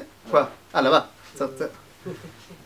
Il habite à Mehacharim, Bnei Brak, comme Chanet, et depuis qu'il est né, évidemment, il ne connaît que le Lashon HaKodesh, c'est-à-dire le Yiddish, bien évidemment. Et, bien sûr. Et il connaît dans sa vie, les trois choses qu'il connaît, il a un triangle d'or qui est toute sa vie, c'est maison, Beis Midrash, Cheder. Cheder, c'est l'école. C'est-à-dire maison, Beis Midrash, Cheder, maison, Beis Midrash, vous connaissez Shtisel? Ouais. C'est-à-dire, c'est Zéo. Il connaît que ça. C'est notre postulat de départ. Un jour, il revient à la maison, et il a le pantalon troué, il saigne du nez, il a de la boue partout. Dans la maison comme ça, ses parents lui disent au 6-12. Ce qui veut dire en arabe, qu'est-ce qui se passe? Et il répond, il dit, il m'a poussé dans l'escalier parce que j'ai une meilleure note en Gemara et il m'a poussé et il est tombé. Voilà. Est-ce que cette histoire peut être vraie? Oui. Est-ce qu'elle peut être fausse? Oui. Surtout elle peut être vraie parce qu'on sait que Moïse et Yossele ils s'entendent pas bien et qu'effectivement il a une meilleure note que lui la semaine dernière, c'est possible. Mais d'un côté c'est très possible aussi qu'il raconte des histoires. On sait qu'il pleut énormément aujourd'hui, que peut-être que le prof il a dit il faut pas courir dans l'escalier ça glisse, que lui il a pas écouté, il a couru, il s'est vautré et qu'il s'est fait punir et qu'il s'est fait renvoyer de la classe. C'est aussi possible. Deuxième histoire. Le même. Toujours. Yiddish, Beis Midrash, pareil. Il connaît rien d'autre. Et me la jouez pas à l'envers, il a pas internet, il a pas truc, c'est notre postulat de départ. Un jour, il revient à la maison et dit à ses parents 2 phrases dans un japonais exemplaire. Et nous on a vérifié, c'est du japonais. Pour de vrai. Je rappelle qu'il n'a pas internet. Et il n'a pas, comment on dit, Hey Google. Il n'a pas. Il n'a pas. Il n'a pas Google Translate, il n'a pas. Et donc il dit ces 2 phrases en japonais, et ses parents ils disent aussi 12. Et il dit, eh bien voilà, écoute, sur le chemin du Heider, j'ai rencontré 2 mecs très bizarres, avec des yeux comme ça, et un grand appareil photo, Nikon d'ailleurs, qui m'ont appris ces 2 phrases-là, parce qu'ils ont appris, ils parlaient yiddish avec un accent incroyable, et ils m'ont appris ces 2 phrases-là. Et toi, t'as vérifié, c'est vraiment du yiddish. Est-ce que, du japonais, c'est ça. Est-ce que cette histoire peut être inventée? Est-ce qu'il peut mentir? Ben oui, je veux bien, mais alors où est-ce qu'il aurait appris le yiddish? Je vais pas m'en sortir. Où est-ce qu'il aurait appris le japonais? Ou voir un bouquin qu'il a trouvé. Non, c'est pour ça que j'ai dit, c'est notre postulat de départ. Il connaît Beis Midrash Heider et dans le Heider, je peux t'assurer qu'il n'y a pas de livre en japonais. Il a fait une blague. Oui, mais le prof c'est Moïse en plus grand, il connaît rien d'autre. Un autre élève, il a appris un truc, il a appris son oncle. Il a pas, mais quoi? Il a un oncle qui habite au Japon. Un autre élève, peut-être qu'il a un oncle. Il y a un élève qui connaît un élève qui habite au Japon. Les gars, vous savez pas ce que c'est un Heider. Déjà, tous les élèves, ils ont un nom qui finit en Berg ou en Vitch. Ou il a un oncle au Japon, ça n'existe pas. Déjà, Ben Soussan, il n'y a pas dans sa classe. C'est pas possible. Je comprends pas. Non, dans notre postulat de départ, il n'y a pas d'oncle au Japon, il n'y a rien du tout. C'est ce que je veux vous dire par là, c'est qu'il est évident que cette histoire ne peut pas être fausse, pour la simple raison que le japonais ne fait pas partie de son domaine de définition. Le japonais, il n'aurait pas pu l'inventer. Alors que l'histoire avec Yossele, il pourrait très bien l'inventer. Mais l'histoire du japonais, le japonais, si on lui a pas dit, il connaît pas. Maintenant, pourquoi je vous dis ça? Bien parce que c'est ce que Moshe nous invite à faire. Regardez la source numéro 7. Nous dit Moshe Rabbeinu car je sais bien qu'on va vous poser des questions sur cette folie qui s'appelle le Mahamad Har Sinai. Eh bien, allez-y. Ki she'alna leyamim rishonim, asher hayu lefanecha lemin hayom asher bara Elohim adam al haaretz ou lemiktzeh hashamayim va'ad ktzeh hashamayim. Allez vérifier les gars. Faites des recherches. Demandez au Rav Google.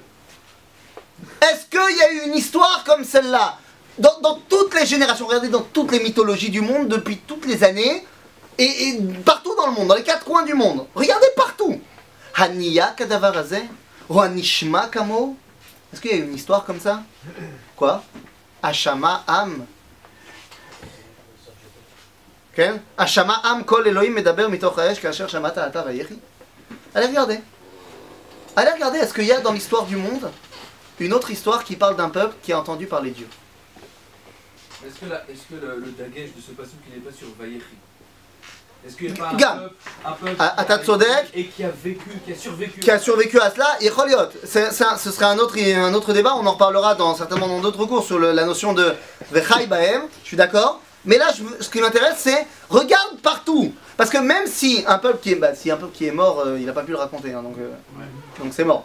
Mais moi, ce qui m'intéresse, c'est allez regarder. Est-ce qu'il y a quelque part une tradition humaine qui dit que Dieu parle? Bien les amis, la réponse est non. Nulle part dans le monde, dans aucune mythologie. Je parle évidemment pré-Torah, pré-Moshe, bien sûr. Il n'y a jamais eu de cas où l'homme a dit que Dieu parle. Pardon?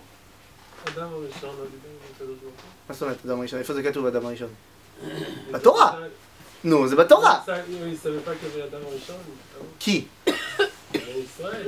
J'ai dit, Moshe, il écrit la Torah, il leur a donné la Torah. Donc les Bnei Israël, ils ont lu Adam Arishon dans la Torah, c'est Besséder.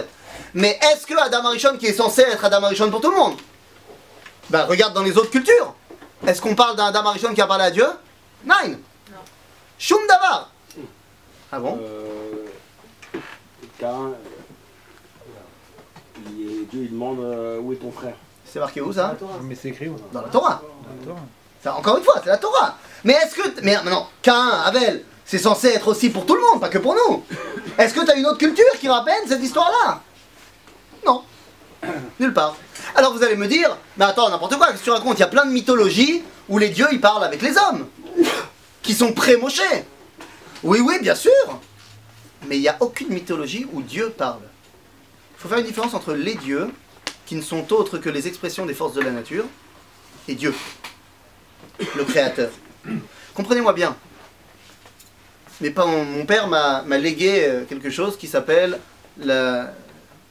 l'attrait de la science-fiction. Maintenant, la science-fiction, c'est sympathique. Mais la science-fiction ne crée rien de nouveau. La science-fiction utilise un truc qui s'appelle l'esprit de synthèse. Les éléphants, ça existe. Le rose, ça existe. Enfin, mon cerveau, il est capable de dessiner des éléphants roses. Même si ça n'existe pas. Il n'y a rien dans la science-fiction qui soit une création ex nihilo. Rien. Les extraterrestres. Mais les extraterrestres, je sais ce que c'est des êtres vivants. Ouais, c'est bon, là j'en ai plein devant moi. Je sais ce que c'est des autres planètes. Ok, je fais des êtres vivants sur une autre planète. Ça s'appelle des extraterrestres. Ah, c'est-à-dire, j'ai envie de les faire verts aussi. Je sais ce que c'est le vert. C'est là, je les fais verts. C'est-à-dire qu'il n'y a rien. Mais c'est par définition ça. C'est-à-dire parce que la personne qui crée la science-fiction, elle est incapable de... Il a fait. Parce que ce qui est en dehors de mon domaine de définition, c'est mon Moïse-Shele. Il ne peut pas connaître le japonais si on ne lui a pas dévoilé le japonais. Pareil que moi, je ne peux pas créer des créatures qui sont hors de mon domaine de vie.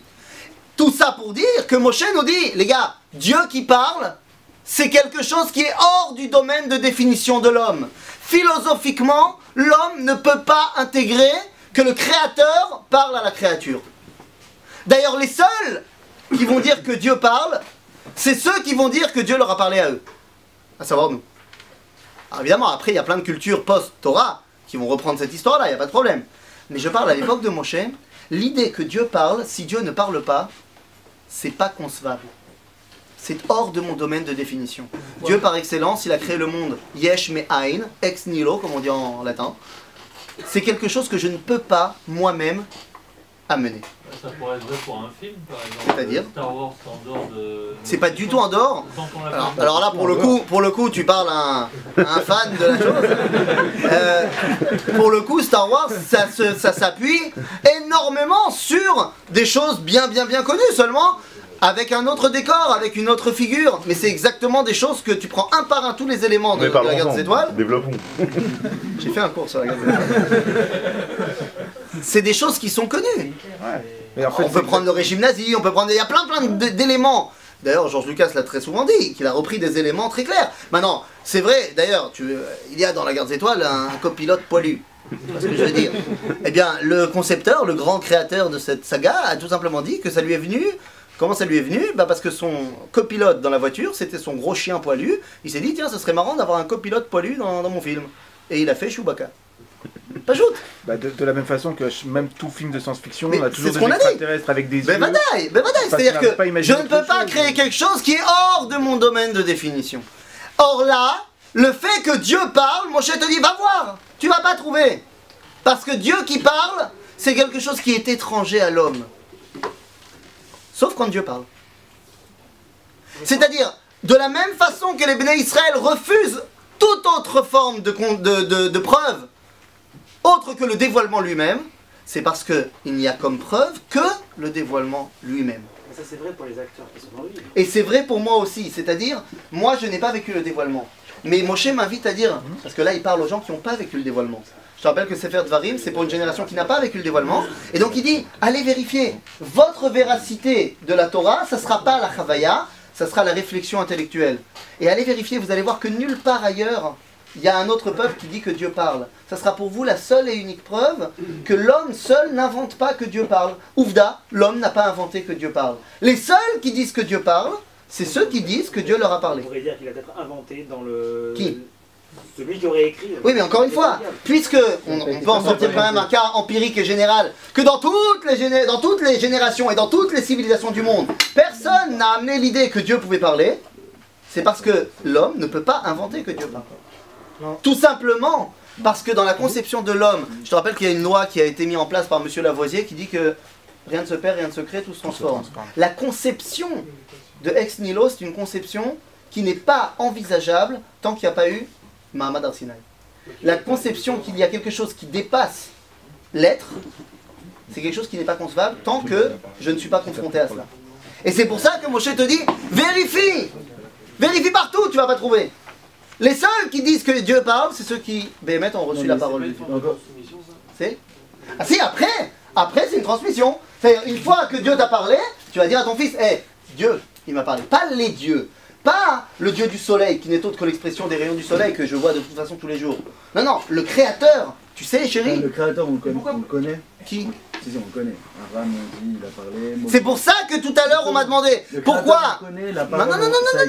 Le Créateur, il a fait la parole, ça existe, Dieu, ça existe. Eh bien non. La parole, ça existe, les dieux, ça existe. C'est pour ça que tu as plein de mythologies qui font parler les divinités. Mais le Créateur, je ne le connais pas. Les Hébreux. Eh bien justement, c'est pour ça que j'ai amené tout à l'heure quelqu'un, je ne sais plus qui a dit, pourquoi est-ce qu'on n'a pas basé notre croyance sur le dialogue qu'il y a pu avoir entre Abraham et Dieu? Eh bien simplement parce que les dialogues entre Abraham et Dieu, qui l'a vu? Abraham.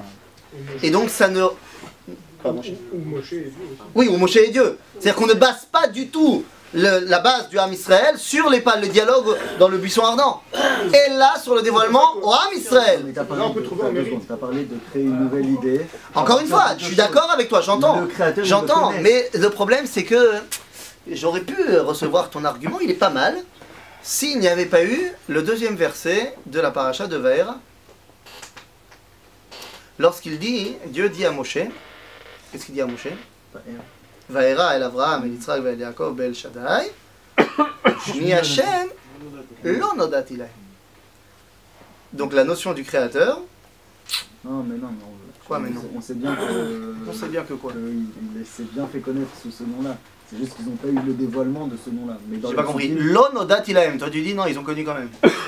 Lo nodati. Lo nodati parce qu'ils n'ont pas vu le résultat de ce qu'ils. Donc ça veut dire que lo nodati. C'est-à-dire que ce qu'ils ont compris de Yud Kei Vav Kei lorsqu'il a marqué Vayomer Vaidaber Hashem El Avraham, Avraham il n'a pas compris ce que c'était Hashem. Il a compris ce que c'était El Shaddai dans Hashem. C'est-à-dire qu'il n'a pas perçu le dévoilement du Créateur. Mais il le connaissait, le nom lui a été révélé. Mazé connaître si je ne sais pas ce que ça veut dire. C'est-à-dire le nom Yud Kei Vav Kei lui a été révélé, mais pour lui il ne sait pas ce que ça veut dire. Que l'homme ne peut pas créer quelque chose. Encore une fois, Avraham ne perçoit pas Yud Kei Vav Kei. Avraham perçoit Shaddai. Quand Yud Kei Vav Kei parle à Avraham, chez Avraham, ça veut dire Shaddai. Et c'est ce que va dire Akadosh Baruch Hu à Moshe. Iftar, Rashi dit, Iftarti maftachot velo kiyamti. C'est-à-dire pour lui, Avraham ne peut pas, quand il entend Yud Kei Vav Kei parler, il ne comprend pas que c'est Yud Kei Vav Kei. Il peut pas. Moshe, oui, mais Moshe il a rien dit jusqu'à ce que les Bnei Israël y parlent. C'est-à-dire qu'effectivement, c'était une bonne idée. Avraham, Yitzhak, Yaakov, ils ont reçu un dévoilement, mais ils n'ont pas compris que c'était Yud Kei Vav Kei. Ils n'ont pas perçu le dévoilement du Créateur. À part ça, le dévoilement qu'il y a chez même s'il y a, disons qu'il y ait des dévoilements chez Abraham, Yitzhak et Yaakov, c'est la Torah qui le dit. Ouais, en plus. Donc c'est la même. Top, là tu pars dans une marloquette entre Rabbeinu Saadia Gaon et le Rambam. Est-ce que ce qui a marqué dans la Torah avant Moshe, c'est Mechayev Otanu ou lo Mechayev Otanu? Je n'irai pas jusque là, c'est même pas d'aller jusque là, c'est de dire que le fait de faire parler Dieu. Non, je suis d'accord avec toi. C'est-à-dire que c'est parce que c'est réintégré dans la Torah plus tard que ça devient Torah. Avant c'est légende. Avant c'est légende. On peut trouver maintenant le mérite du peuple d'Israël d'avoir demandé de dévoiler. Donc tu vois que tout le mérite du Ham Israël c'est d'avoir dit on veut nous le dévoilement. S'ils n'avaient pas demandé, effectivement. Et on peut répondre à la question du plan B, c'était pas en plan B, c'était Hachem qui avait. Bien sûr, c'est pour ça que j'ai dit, il voulait se dévoiler, pour ça il a dû envoyer Moshe et dire un truc. Pas sûr qu'on n'aurait pas perduré, mais on n'aurait eu aucune différence entre les. Exactement, donc on n'aurait aucune véracité dans le dévoilement. Oui. Une mitzvah quotidienne, c'est la Zecher Yetziat Mitzrayim. Jusqu'à aujourd'hui, pour attester la transmission des essences divines, on a une mitzvah de Zecher Yetziat Mitzrayim, et pourquoi on n'aurait pas pris le dévoilement que Akadosh Baruch Hu s'est révélé et qu'il a parlé? C'est une excellente question, à laquelle je vais répondre. Yetziat Mitzrayim, c'était trop long pour en faire un seul film. Alors il en a fait une trilogie. Non, Yetziat Mitzrayim, c'est une trilogie. C'est-à-dire Yetziat Mitzrayim, c'est Pesach, Shavuot et Sukkot. Les trois sont Zecher Yetziat Mitzrayim. La vérité, c'est une, je sais pas comment on dit, une pentalogie. Parce que Gam, avant Yom Kippour et Rosh Hashanah, on dit Zecher Yetziat Mitzrayim. C'est-à-dire que Yetziat Mitzrayim, le Michlol de Yetziat Mitzrayim, tu peux pas l'arrêter seulement à Pesach. Yetziat Mitzrayim, ça comprend Pesach, Shavuot, Sukkot. On peut rentrer dedans aussi, Rosh Hashanah Yom Kippourim, mais ça c'est une autre histoire. J'ai pas compris ta réponse. C'est-à-dire La question c'était plus pourquoi on dit pas Zecher quand on veut parler du dévoilement et parce de la que j'ai répondu à la question. Zecher l'Yetziat Mitzrayim, ça comprend Pesach, Shavuot et Sukkot, c'est-à-dire ça comprend la sortie d'Égypte physique, c'est-à-dire la naissance de l'identité nationale d'Israël, le dévoilement de Dieu à cette identité nationale, pour pouvoir réaliser la promesse, à savoir les faire rentrer en Israël à Sukkot. Oui, mais c'est tout ça, ça s'appelle Yetziat Mitzrayim. Et il faut tout se rappeler. Bien sûr. C'est quoi Zecher l'Yetziat Mitzrayim si je reste dans le désert? C'est les mêmes qui l'ont vécu. C'est Shum Davar. C'est quoi Yetziat Mitzrayim si j'ai la Torah mais que je suis toujours dans le désert? C'est Shum Davar. Il faut qu'au final, cette identité nationale qui a reçu la Torah, elle puisse mettre en pratique les choses sur sa terre. Donc il faut Pesach, Shavuot et Sukkot. Bien sûr. Bien sûr. Alors tout à fait. C'est une recherche perpétuelle du dévoilement, je suis à 100% d'accord. Et c'est pour ça d'ailleurs que juste après les 10 commandements, qu'est-ce qui va se passer? Non, on n'est pas encore dans... Juste après Mamash, à la fin de la paracha de Yitro. À la fin, on vient de dire Vechol Asher Lerecha, ça y est, on a terminé les 10 commandements. Il y a une toute petite paracha, la dernière montée, la Aliyah Shishi Shvit. Ilchot Mizbeach. Il y a des gens qui ont dit, un des premiers c'était Abraham Eshel dans son livre Les bâtisseurs du temps, qui a dit que finalement, Beth Amikdash c'est pas très important. La preuve c'est que c'est pas mentionné dans les 10 commandements. Puisque les 10 commandements rassemblent en eux l'essentiel, la synthèse de toute la Torah, ce qu'on veut, il n'y a pas marqué dedans Beth Amikdash. Donc ça veut dire que c'est pas si important que ça. Lui il a toute une idée sur le temps, la sanctification du temps par rapport à l'espace.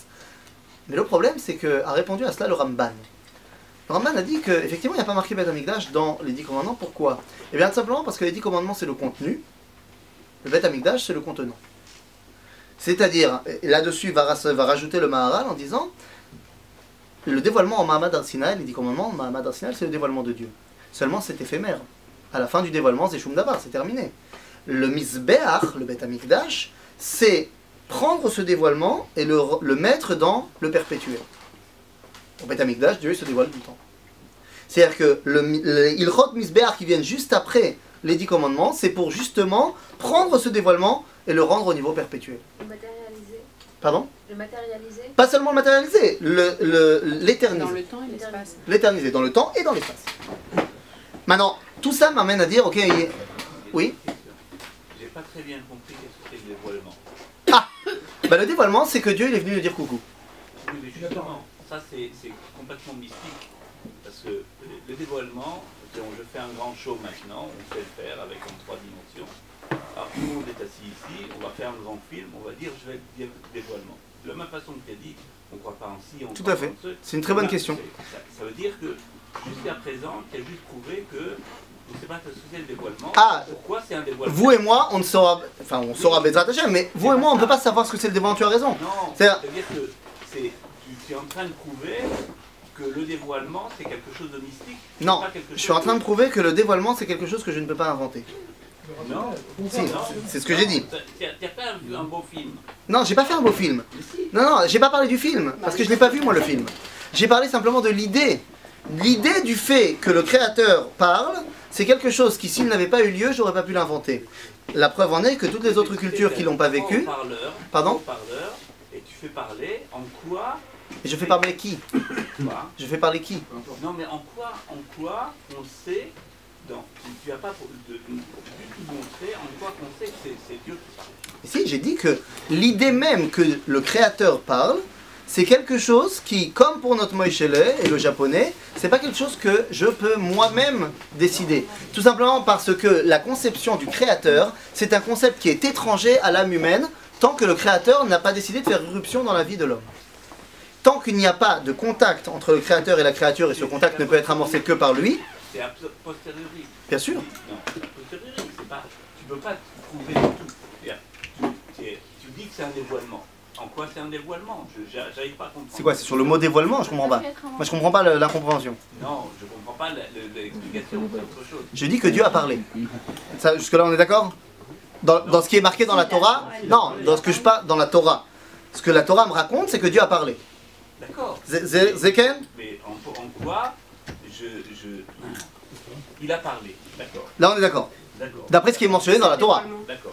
Maintenant ce que je dis, c'est que le fait que Dieu parle, l'idée même que Dieu parle, c'est quelque chose que s'il n'avait pas parlé, je n'aurais pas pu moi-même inventer. De la même façon que notre Moïse, si on ne lui avait pas appris le japonais, il n'aurait pas pu l'inventer de lui-même. Parce que l'idée que le créateur du monde parle, c'est une idée qui est étrangère à l'homme tant que Dieu n'a pas parlé. À partir du moment où il parle, c'est bon. À partir de Adam Arishon, il parle. Ah bah, qui m'a dit que Adam Arishon, il avait transmis ça à ses enfants? Ou qu'il avait transmis ça à ses générations futures? Nulle part. Ni dans la Torah, ni dans les Midrashim, ni nulle part. Nulle part. Nulle part. Moshe est le premier qui va recevoir comme ordre les morts. À tel point qu'il y en a qui disent que les morts c'est le nom de famille de Moshe. Tellement Dieu il va lui dire, d'abord Hachem et Moshe, les morts. Les morts, les morts, les morts, les morts, les morts. C'est-à-dire, Moshe est le premier qui reçoit l'ordre de transmettre le dévoilement.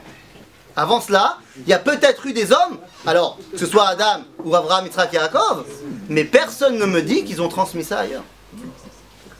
Et donc cette idée-là, étrangère à l'homme, c'est parce que je l'ai vécue que je peux dire qu'elle est réelle.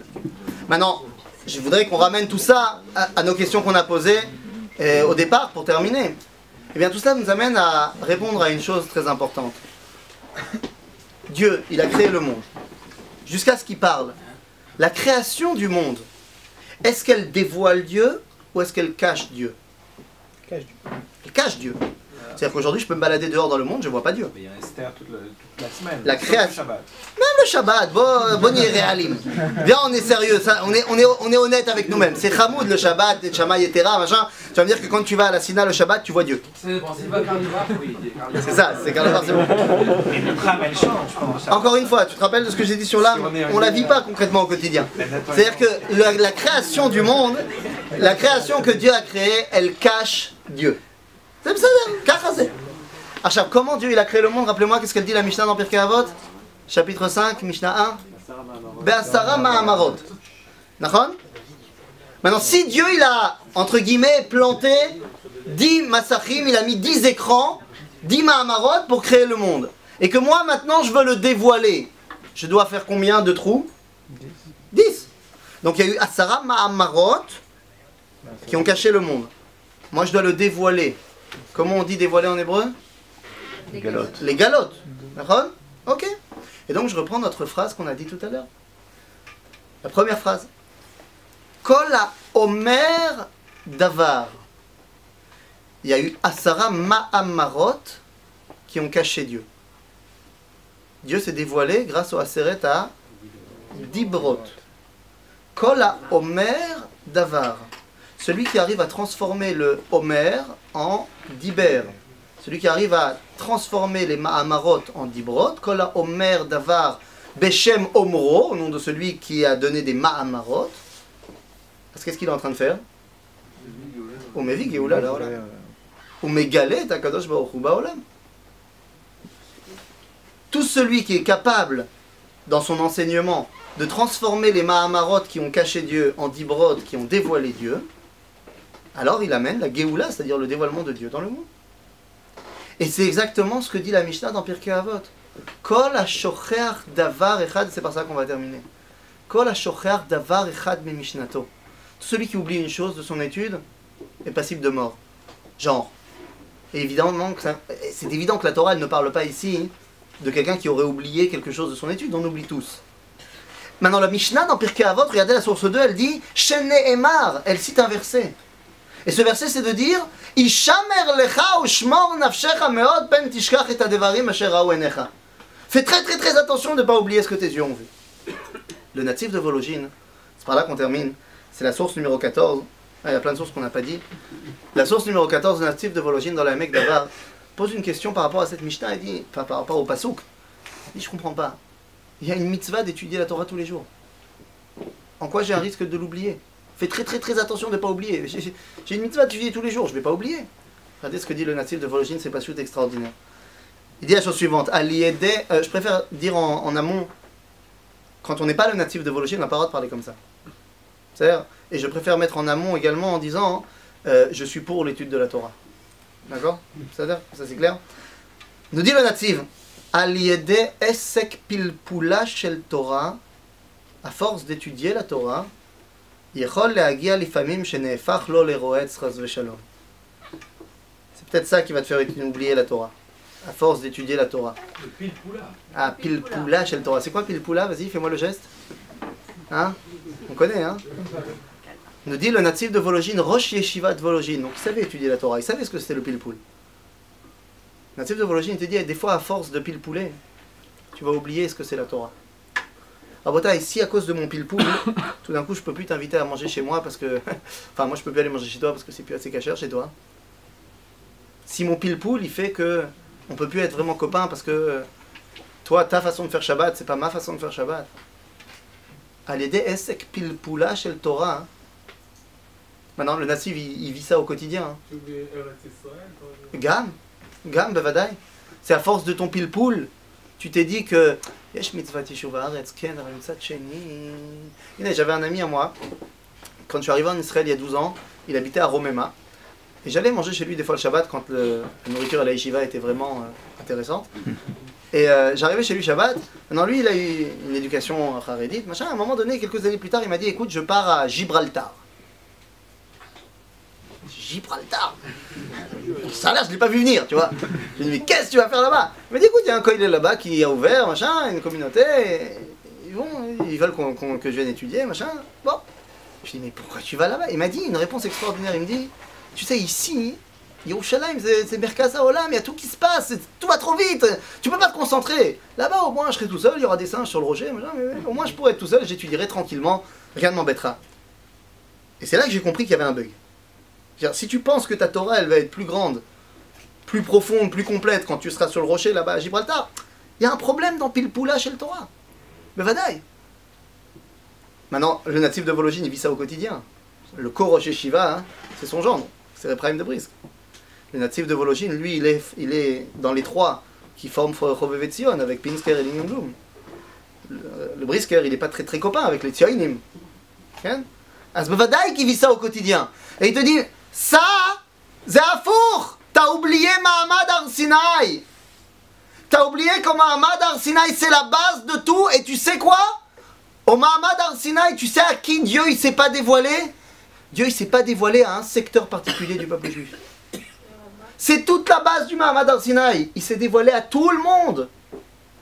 Parce que si tu parles de dévoilement à Avraham, Yitzhak, Yaakov ou à Moshe, c'est sectoriel. Il s'est dévoilé à tout le monde. C'est ce que dit ici, et Bébet, par là on va terminer, c'est ce que dit ici, dans l'accord numéro 16, le Rabbi Lubavitch, il dit la chose suivante. Il dit, Zman matan Toratenu, mevate et abechira shel HaKadosh Baruch Hu bivnei Israël, ça on l'a vu dans Parashat Vaera, Bo et Beshalach, mais surtout, vet abechira shel Bnei Israël bakadosh Baruch Hu. Il y a une osmose complète qui est due au dévoilement, justement, au dibour, au dialogue, parce que c'est très important que ce soit un dialogue. J'ai rencontré un mec qui était à l'armée avec moi, qui après l'armée a décidé de faire son masloul classique d'israélien. Il est parti là-bas et il a fait un stage de bouddhisme avancé pour les Israéliens, tu vois, qui ont que 3 semaines avant de retourner faire leurs études.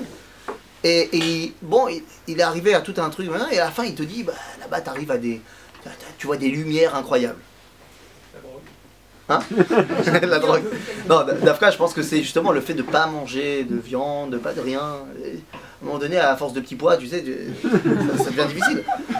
Et je lui ai dit, mais c'est ça, tout le Inyan, il est là. Toi, tu as vu des Horot. Alors que tout le Inyan du clan d'Israël, c'est Shaman. Ouais. Si déjà on voit, qu'est-ce qu'on voit? Vechol ha'am roim et hakolot. Shema Israël. Mais si déjà on voit, Roim Kolot. Bon, Jeanne d'Arc, elle a entendu des voix, ça lui a pas apporté chance. Non, si déjà on les voit, Alors, pourquoi le Inyan c'est la Kol? Pourquoi le Inyan c'est l'Ishmoa? Bien parce que quand je vois quelque chose, c'est pas forcément adressé à moi. Aval, quand j'entends quelque chose, le dibour, c'est très important de savoir qui parle et à qui il parle. Sinon tu comprends pas le message. Vous avez eu un shiur du Rav Cherki là, Motzei Shabbat? Il y a quelques mois, j'étais en shiur chez le Rav Cherki, j'ai posé une question qui, d'après le Rav, était une question stupide. Alors, je pas si vous connaissez un petit peu le personnage, mais en gros, il m'a dit, ça fait combien de temps que tu étudies avec moi? Je lui ai dit, je sais pas, 12 ans. Il m'a dit, bien si j'étais toi, je creuserais très profondément pour aller me cacher. Et non, c'est une honte. Voilà, il m'a éclaté. Maintenant, les shiurim qui donnent au Machon Meir sont diffusés en live sur internet et tu peux poser. Non, tu peux pas, je vais te couper, c'est extraordinaire. Et il y a quelqu'un qui a posé comme question, oui, je pense que le rabbin a été un petit peu trop dur avec l'élève qui a posé la question. Et là, le rabbin a expliqué quelque chose de fantastique. Il a dit, shiur depuis chez toi, de ton ordinateur. Il dit pourquoi? Parce que si tu avais été dans la salle, déjà, toi, ce que tu as vu, c'est mes gros yeux comme ça. Si tu avais été dans la salle, tu aurais vu que tout le monde était en train de rire, et tu aurais vu que l'élève en question, il avait une banane énorme, et tu saurais que si tu connaissais notre relation entre nous, ça fait 10 ans qu'à chaque fois que je lui fais cette remarque, il revient à la charge, et il est content, et il kiffe, parce qu'il y a un dialogue. Am Israël a reçu un dialogue avec Akadosh Baruch Hu. Et donc, dit le Rabbi de Lubavitch, ça montre la prira d'Akadosh Baruch Hu dans le Am Israël, mais également la prira du Am Israël dans Akadosh Baruch Hu. Et c'est la raison pour laquelle dit le Rabbi de Lubavitch qu'il n'y a pas de couleur particulière à Chag HaShavuot, à Matan Torah, Ma'amad Har Sinai. C'est la seule fête où il n'y a pas de mitzvah particulière. Il n'y a pas de matzah, il n'y a pas de shofar, il n'y a pas de soukha. Parce que tu ne peux pas mettre l'accent sur un truc qui s'est passé au Ma'amad Har Sinai. Au Ma'amad Har Sinai, il y a eu un dévoilement de Dieu au Klal Israël. Tout entier. Et c'est pour nous la seule et unique réaïa, la seule et unique preuve que Torah imina shamayim. À partir de là, tout le reste, c'est qu'un commentaire va et étudie, comme a dit les Zaken. Zebidiou Kaïnia. Ma'amad Har Sinai pour nous, c'est la base de tout. Pourquoi? Parce que toute la Torah dépend du fait qu'il y a un dialogue entre Akadosh Baruch Hu, entre le Créateur et la créature. Tout ce qu'il nous reste à faire maintenant, c'est essayer de comprendre comment mettre en pratique ce dévoilement au quotidien, dans le temps, dans l'espace et dans nos cœurs. Chez Yelano, Shavua Tov.